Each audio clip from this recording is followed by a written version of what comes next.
The other day a few words were spoken on the sacred mantram, Om, and it was also explained that the subject could not be exhausted in 7 or 8 lessons. Volumes have been written in the Sanskrit language and are still being written today on this sacred syllable. In fact, all the Vedas, all Vedanta, all the sacred scriptures of the Hindus are contained in this syllable, Om. There are many different sects in India, but all the sects pay their heartfelt homage to Om. The Hebrews, the Mohammedans, and the Christians all end their prayers with Amen. Mohammedans also do that, although they do not pronounce the word as Amen, but Amin. In your ordinary prayers, what part does Amen play? It comes in at a place where all speech stops, where all talk terminates, at a point where the soul melts into divinity. You go on pouring the language of the heart until that point is reached where the whole being is about to be melted into divinity, where the ineffable, the unspeakable, the inexpressible is reached. There is Amen. Then what is Amen? It is Om. Nothing else. In all your sacred prayers, Amen or Amin occupies a place that exactly satisfies the meaning of the word Vedanta or end of speech, and very nearly represents the essence of Vedanta, that is, Om. The literal meaning of Vedanta is the end of knowledge, the end of speech, a point where all speech, all thought stops, and among the Hindus, the whole of Vedanta is represented by Om. The meaning in which that word is used in the Vedas will now be brought to your notice. Om, Aum. The Tantrics explain Om in their own way. The Shaivas have their own way, the Vaishnavas have their own interpretation, and all other Hindu sects have their peculiar explanation. But the interpretation that is about to be given is universal. It is to be given at the very fountainhead of the Vedanta.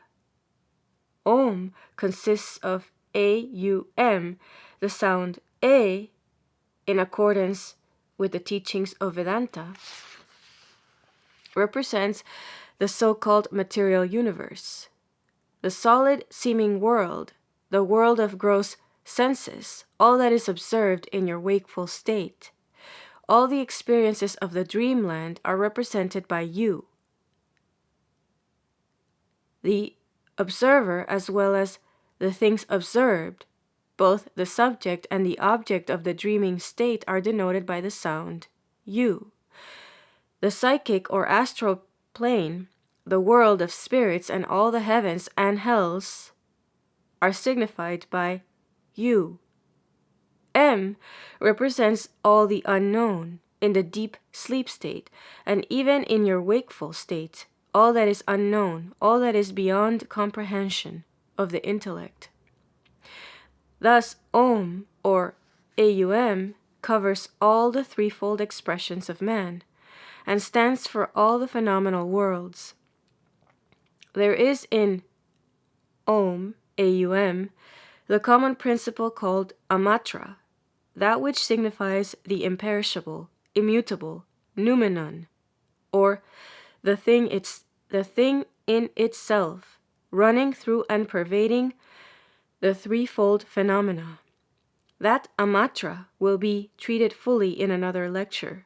Suffice it to say that Om represents the all. All the philosophy of Europe and America is based on the experience in the wakeful state, and takes little or no notice of the experience of the dreaming or deeply sleep state. The Hindu says you start with imperfect data. How can your solution to the problem of universe be correct? Philosophers limit themselves to the wakeful state. Mill, Hamilton, Berkeley, even Spencer, and all of them base their discoveries and investigations on the experience gained in the wakeful state alone. There they want to discover the fountainhead of all force, energy, or any name they may please to give it. But see here, if you are given a mathematical problem and are asked to draw a conclusion, all the premises, the whole hypotheses, you will have to consider. How can you solve a problem correctly when you take up only a part of the data? Vedanta takes the whole data. Your data are threefold. Your worldly experiences are threefold, and all these should be considered. The world of wakeful state disappears entirely in the other states, and yet you, that is to say the self, lives in the dream state and in the deep sleep state. You are not dead, are you? The intellect and personal consciousness vanish entirely in the deep sleep state, and yet the real self, the real you, remains the same. The unchangeable and immutable principle. This reality runs through the threefold worlds as your true Atman or self. This is Om. You have no right to take mind, intellect, or brain as yourself. How do you know that the world exists? How do you know that the universe is here? Because you touch things, you see things, you hear things, you taste and smell things? That is the only proof? If you say, here is Victor Hugo, Robert Ingersoll, Emerson, all these great thinkers are writing so much about this world, and so the world must exist. But we ask, how do you know that religious... But we ask, do you know that religious books are there? But we ask, how do you know that religious books are there? You know they are there through the senses. Your senses are the only direct or indirect proof of the existence of this world. Sensation is the primary cause of all perception, intellection, etc. Sensation is not limited to your wakeful state. In your wakeful state, your senses are in the gross form.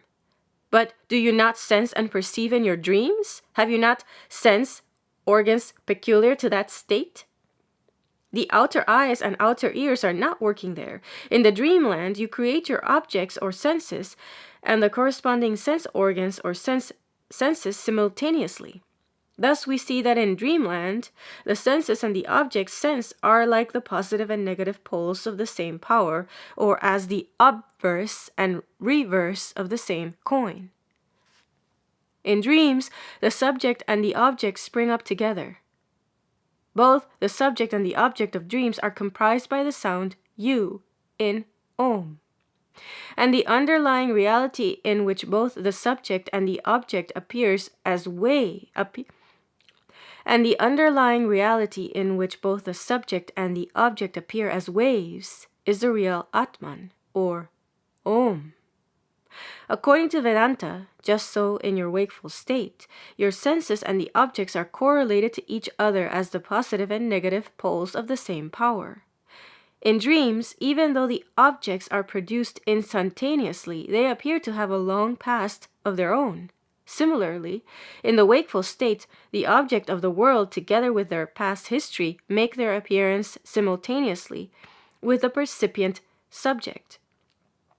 And when you say that this world is real, this is the solid, rigid world. The statement is entirely founded on the evidence of the perceiving senses or subject, and is equivalent to the dreaming ego calling the objects of the dream real, or to the man on canvas calling his dog on the picture real, whereas in reality both are unreal. What brought the senses into existence? The elements. How do you know of these elements? Through the senses. Is not that reasoning in a circle? This establishes the illusory nature of the world in the wakeful state. As in dreamland, so as long as you are dreaming, the objects are real. Those objects are no more when in the wakeful state. In the wakeful state, all things are solid, but when in deep sleep state, where is the world? Nowhere. Gone. Gone. Here we see that the definition of reality does not apply to the phenomena of the waking or dreaming state. The Hindus define reality as that which persists in all circumstances. That which appears to be at one time and like a shadow disappears after a while must be a delusive phenomenon. The same definition of reality is given by Herbert Spencer. Why do you say that the dreamland is unreal? Because when you are awake, it is not there. Then so does this very definition of unreality apply to the wakeful state. When in dreamland or deep sleep state, the wakeful world is no longer. The sound A in Om indicates the apparent subject and object of the wakeful state as mere manifestations of the underlying reality. Me. What a prejudice has overtaken the heart of man. They say, I have hard cash. This is real, this gross, solid seeming world. Oh, fool!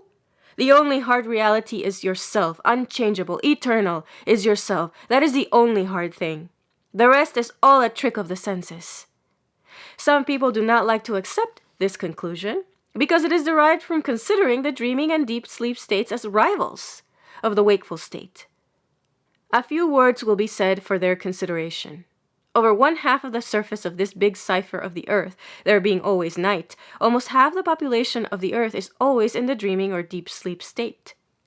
Everybody at some place passes through the sleeping experience just as much as through the wakeful experience. Is not the whole of childhood a long sleep? Death again is sleep. Well, the first 3 or 4 years you have... Death again is sleep. Well, the first 3 or 4 years you have been all along asleep. Now count the time, the hours passed in the wakeful state. You will be astonished to see that 1/2 of your life is passed in sleep and 1/2 in waking. What right have you to take into consideration what took place in the wakeful state and not what took place in the sleeping state? Are you dead when you're asleep? No, the experiences of your dream state are also experiences. Then why not take them into consideration? If the wakeful state be more powerful, why is it that even the strongest and wisest, without exception, are, as it were, bound hand and foot by sleep, and laid flat on the sofa or couch every night? The inexorable power of sleep takes no account of their ardent desire to keep awake. The sleep state has a world of its own, as has also the wakeful state. Then, if the wakeful world has any claim on attention, the dream world also must be duly considered. Americans and Europeans determine everything from the standpoint of majority. Well then, the dreaming state as well as the deep sleep state are also to have a vote. If on the authority of wakeful experience, the dreaming experience is unreal, no, is the wakeful experience non-real on the authority? Well then, the dreaming state as well as the deep sleep state are also to have a vote. If on the authority of wakeful experience, the dreaming experience is unreal, now is the wakeful experience non-real on the authority of dreamland and deep sleep state? Again, here are plants in a state of perpetual deep sleep, and here are animals in the constant dreaming state. As it were, to them the world appears quite different from what it does to you. Why not regard their experience? To the ant's eye, the frog's eye, the owl's eye, the elephant's eye, things are quite different from what they are to you. Oh, but you say man's experience alone must be considered, and the wakeful state or the wakeful world must be called real. But if you rightly take the experience of all the perfect men, even that will convince you that this solid seeming world is unreal. You will ask how this is so? Here are our scientists, philosophers, Huxleys, and Spencers. All lay immense stress upon the reality of the wakeful world. How can their experience show the unreality of the world? Just reflect. Will you believe them at their best or at their worst? You will not take into consideration the remarks made when they are asleep or snoring. In what state are these great writers at their best? They are at their best and worthy of all credit and reverence when knowledge is, as it were, issuing forth and springing from them. When in that highest state, go to them and see if every pore of their body, every hair on their skin is not lecturing, as it were, as to the non-reality of the world and proclaiming non-duality. In that state, there is no meum, no duality, no plurality. no personality, no world. All phenomenon is melted down to nothing. The thinker is in a state of concentration, a state of abstraction, a perfect state. A state where all knowledge is naturally oozing forth from him, a state where all knowledge naturally comes from him, as does the light from the sun. Being in that state, he does not talk. Talk comes when he is just emerging from that plane. Discoveries and sublime thought are emanating from him. Thus, the actual experience of all great thinkers, when at their highest, testifies to the non-reality of the world. This may be made more clear. What do we do when we think? When you think, you proceed by dwelling upon a topic. You take up one point, excluding all other subjects. You concentrate on it with your whole mind. All your energies and powers are brought to bear upon that particular point. The mind becomes saturated with that idea. The result is that the idea disappears and absolute superconsciousness results. Absolute consciousness, which is the fountainhead absolute consciousness, which is the fountainhead of all knowledge. According to a well-established law of psychology, in order to be conscious of one thing, we must have something different beside it. When there is no duality in the mind, then all object consciousness is at rest, and thus the point of inspiration is reached. When Tennyson is beyond all idea of Lord Tennyson, then alone is he the poet Tennyson. When Berkeley is no proprietary, copywriting bishop, then alone is he the thinker Berkeley. When Hume is above his personality, which the biographer proclaims, then alone is he the philosopher Hume. When Huxley is not the historian's Huxley, and is the all, as it were, then is he the scientist Huxley. When some grand and wonderful work is done through us, it is folly to take the credit for it, because when it was being done, the credit-seeking ego was entirely absent, else the beauty of the deed should have been marred. The consciousness of I am doing was altogether absent. The thing came from God of its own self. Thus we see that these people, thinkers or great writers, whoever they may be, if we take their judgment, their opinion when at their best, they are found lecturing and preaching by their acts, nay, through every pore of their body, that the world is unreal. Acts speak louder than words. In battle we see great warriors and great heroes. Being at their best, they go on fighting. Bullets fly thick and fast all about them. Here is a bullet, there is a wound, blood gushes from their bodies are torn to pieces. Still they press on and on. In such a state, pain is no pain. Why? Because practically the body is no body, and the outside world no world. In the language of energy, he is giving a lie to the world and body. Thus your Napoleon, your Washington, your Wellington, and all others tell you through their acts, in spite of the belittling intellect, they tell you that when the real self, which is all energy, asserts itself, the world is not. The real self, which is knowledge absolute and power absolute, is the only stern reality, before which the apparent reality of the world melts away. What makes the arms of the warrior strong? It is coming into unison with the stern, hard, and fast reality of the true self. What causes so many discoveries and inventions to be suggested to the mind? Simply the intellect or mind's absorption for a short time in the hard, stern reality of the real Atman, God, that ye are that reality, ye are the light of the universe, the Lord of lords, the Holy of holies, the highest of the high. In the mantra Om, A-U-M, the first letter A stands for this stern reality, yourself, as underlying and manifesting the illusory material world of the wakeful state. U represents the psychic world, and the last letter M denotes the absolute self, as underlying the chaotic state and manifesting itself as all the unknown. When chanting Om, the wise have to concentrate their attention and put forth feelings in realizing their self to be the stern reality which manifests the three worlds and also destroys the three worlds. Just as the sun reveals the colors at sunrise or dawn and also and also absorbs them back into himself before noon. These worlds are phenomenal. In your dreaming state, you see a wolf and fear that the wolf will devour you. You are frightened, but it is not a wolf that you see, it is yourself. So Vedanta tells you that even in the wakeful state it is ye that are the enemy or the friend. Ye are the sun and the pond in which the sun is reflected. Ye are the lamp and the moth. The bitterest enemy that ye have, ye are that enemy, nobody else. While chanting Om, you have to work your mind up to such a pitch of realization of this fact that all jealousy and ill will may be rooted out of the mind, may be voted out. Weed out this idea of separateness. The figure and form of the friend or foe is a mere dream. You are the friend and you are the foe. Are the things you did yesterday with you today? Are they not a dream? They're gone. The things of yesterday, where are they? Are they not gone?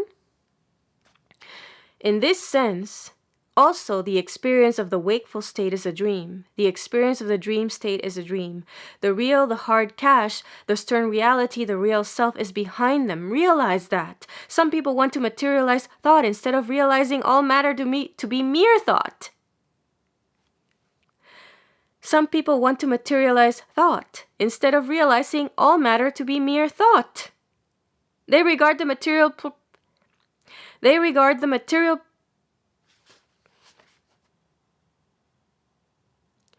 Some people want to materialize thought instead of realizing all matter to be mere thought.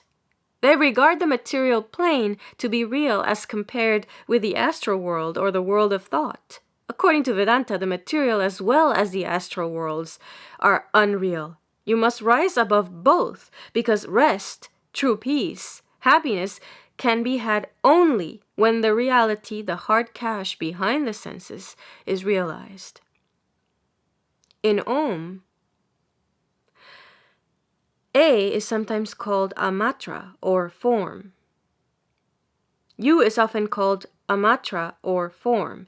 M is called a matra or form, but Om does not stop at matra or form. It stands for the reality, the hard cash, which runs through, which underlies all these matras. People say we want life, we don't want mere ideas.